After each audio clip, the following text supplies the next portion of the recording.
mayores necesitan sentirse integradas en el mundo, en la vida. Parece que están más preocupadas o más inquietas en entrar en este mundo de las nuevas tecnologías. La verdad es que no sé por qué no llegamos a los hombres mayores.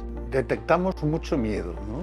Nosotros tratamos de transmitirles que las aplicaciones son seguras. También hay un miedo escénico, un miedo escénico a los teclados. Y con lo táctil le tienen auténtico pavor a algunas personas. Mejora mucho la autoestima de los que van cuando empiezan a ver avances, ¿no?